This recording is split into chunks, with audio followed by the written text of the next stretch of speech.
Good morning, students. Welcome to your live classes. I am Fatima Maskati, your school counselor. Our topic for today is sexuality education.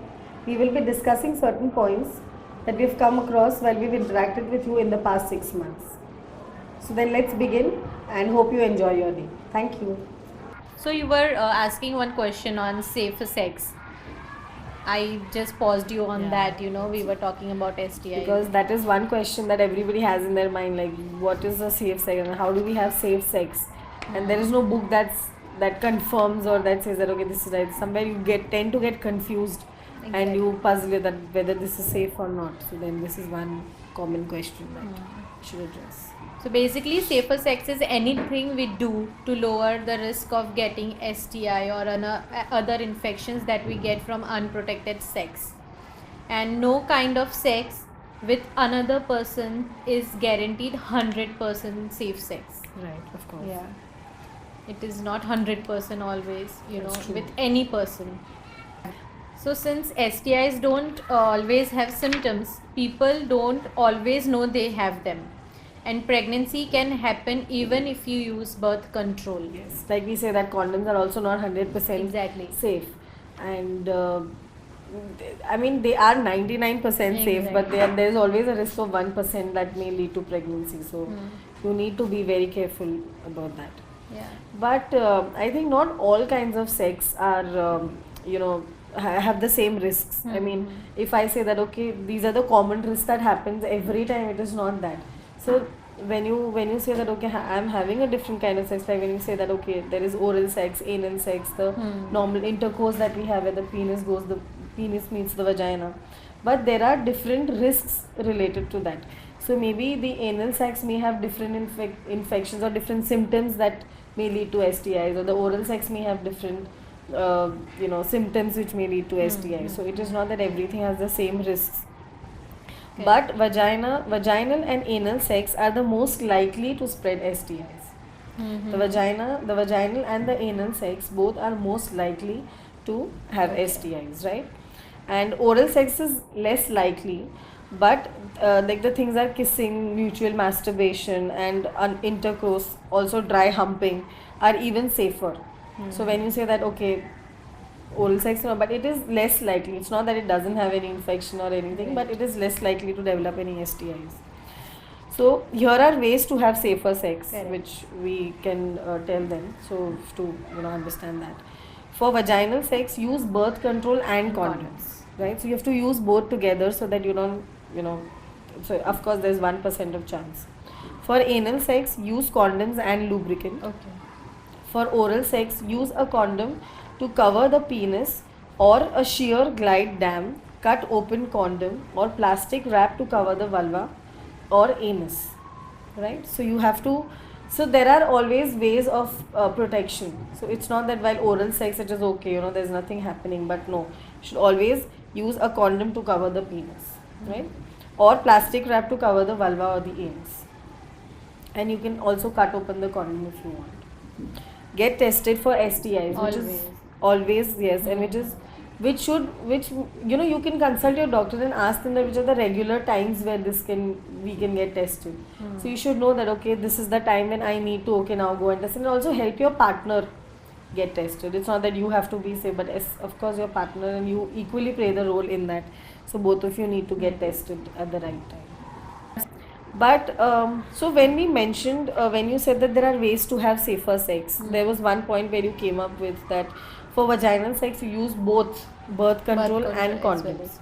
So you think that I need to, or a person needs to use a condom if they are on birth control? I mean, if they are already on birth control, so do they need to use a condom? So even if you are on using birth control, use condoms every time you have sex. Right. To protect yourself from STIs. Okay.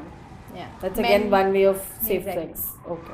So many women who take birth control also use condoms because only condoms protect STIs. Okay. It protects against STIs, and the pill and other kinds of birth control do not. Okay. So I think coming up with these kind of questions, there are a lot of misconceptions and myths about sex Correct. Like the people, some people say that नहीं इससे हो जाता है, इससे भी हो जाता है, ये नहीं पता. So then, so what are those myths that we can highlight? I think you've also had some, and I think even I have some that we can discuss. And maybe you also have certain questions where you don't know whether this is a myth or a fact, but then you are, but then sometimes you're not too comfortable to go and talk to people about it, or how do I, express this, or whom do I talk to about this? So let's discuss a few, hopefully, and let's hope that your points also get covered in this. So the thing is, when students were asking questions, we thought that it is, first of all, it is a myth. So there only we can stop them and clarify their misconceptions. Right. Okay. Right. So I think the first that we would want to is that you can't get pregnant the first time you have sex. Yeah. So when you say that, nahi, I just had it for the first time and I don't think I'll get pregnant. So is it a myth or a fact? It is false. Yeah. You can get pregnant anytime you have vaginal sex, but only, like we said it earlier also, that when in the release Without of egg, when you ovulate, then only the sperm can meet the egg and the fertilization starts. So the process will do its Correct. job, but as a responsible person, what you can do is you can protect yourself from. So protect as in you have to, if you're not if you want to have a safer sex, maybe you can use a birth control or a condom. So it's not that मैं पहली बार कर रही हूँ या कर रहा हूँ तो मैं pregnant, I will not make anybody pregnant, or I'll not get pregnant, but that is not true. So you may want to use a birth control pill every time, like whenever you decide you're going to have sex, because we have already discussed safer sex. So that is one myth that is there, that you can't get pregnant first time you have sex, right? Right. So second. So I think the second one is you can't get pregnant when you have your period. Okay, so I would have given you some time to think about it, but I think so that is also false. It's not super common though, but it's possible to get pregnant from sex you had during your period. Right? This is because the sperm can hang out in your reproductive organ, right? I mean, hang out as in they are there in your body somewhere, and for 6 whole days they will stay in your eggs, and then waiting for one of your egg to come out. So the sperm will stay in your body, and they will wait for the egg to come out, and they may meet them, and then you may end up getting pregnant or making somebody pregnant. So it is not that when you're having your periods you can't get pregnant. That is again a myth, right? And we move on to the third one. myth is you would know if you had an STI, like, or your partner. Okay, so I think we all would agree that this is false, since we've already discussed that. Right. We can't say that we've seen the symptoms or we know that these are the symptoms which are particularly for STIs. So it is not, and that is why it is important that you get yourself tested, because people with STIs can pass them to others, even if they feel fine. Even if I feel that okay, right now I'm fine, I'm nothing, but you may have passed on the infection to somebody else. Just because you're feeling fine right now doesn't mean that you're okay. And if left untreated, some STIs can turn into really dangerous infections, right? And even lead to permanent damage, like infertility, maybe one of the reasons for an infection, and which we cannot rule out later on in life. And we feel that okay, this is some hormonal problem or something which I've got from my mother or my father, but no, that is not there. It may be because of the STIs, right? The only way to know if you have an STI is to get tested. Like we keep on saying that it's important that you test it. So don't wait until something comes up or until you realize that okay, this is something that is going wrong. So don't wait till that happens, but make sure that you are in a good health, and you are regularly going for testing. Yes. Right. So the next myth would. So that we had this point that you cannot get STIs from oral sex, but we have already covered that and said that it is wrong, and you can get STIs, you can get infections from oral sex also. Like we talked about how you can protect it is covering the penis with a shear glide dam, or cutting the cut open condom. The condom is Right. Right. So, but I think we have this misconception that okay, while having oral sex, it doesn't lead to any infections, but that is covered now. So the next one is that you would know if you or your partner have an STI. So again, like we discussed, it is false. You would not know that they have it. Correct. And most people who have STIs never have symptoms also. So it's not that there are symptoms which are really there. They may not have symptoms.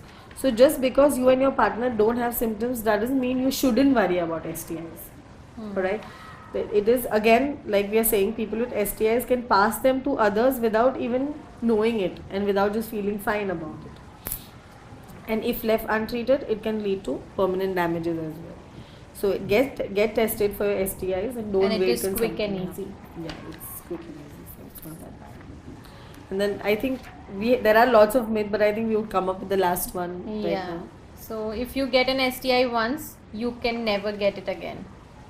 Okay, so I think we would say that is false again. That is again a myth where it says that a lot of STIs can be cured with antibiotics. Yes, they may not get cured, but it's not that it's cured once, it may not happen again, but it may happen again. So there's no guarantee again. And otherwise, they could give infection right back to you if you have sex again and if it's left untreated. So that is why we say that if I am tested, I've done the treatment and I'm fine now, but my partner isn't. They haven't done the testing and all. So you don't know whether it is safe or not again, and you may get that infection because the partner is the source of infection. So it is important that both of you get yourself tested. Whenever you have unprotected sex or with somebody new, you should keep getting tested again, right? Even if you change your partner. Okay, so this information that we are giving you right now is we are not trying to scare you, but we're giving you the power of knowledge. We're empowering you to be more responsible about your own self. So this is not it right now. We have this amount of information for you, but there is more to it, and there is always the right person to go and ask. So the more you ask, the more you will come to know about it. And it is I think we have had a healthy discussion, and we have resolved a lot of queries that the students had from us, and the queries that we had from each other. So so in a way there is a lot of discussion happening, and that gives you a more insight into the whole. It is your body, and you need to be responsible. You need to be responsible for it. You may go into different cultures, you may meet different people, you may have one or more sex partner, but then how do you deal with it? So if you don't know about the infections, like some of the symptoms are not even visible, but then how do you help yourself deal with that? How do you be more responsible about it? So again, these are the ways that you can be responsible. And if you feel that you know something, but that may be a myth, so you may want to clarify that with somebody who you trust, or somebody who's more of an expert in this. If I ask my friend, and if they may be right, but they may be telling me from their own experiences or from what they have heard. But it's also important that you ask the right person for it. And again, we as school counselors, we are always there to help you. And if you're not comfortable asking us, we may give you references that you can go and refer to people, and then you can ask them. Of course, there are trusted adults like your parents and other elders or teachers, of course, and your school counselors. So you may want to go and ask them.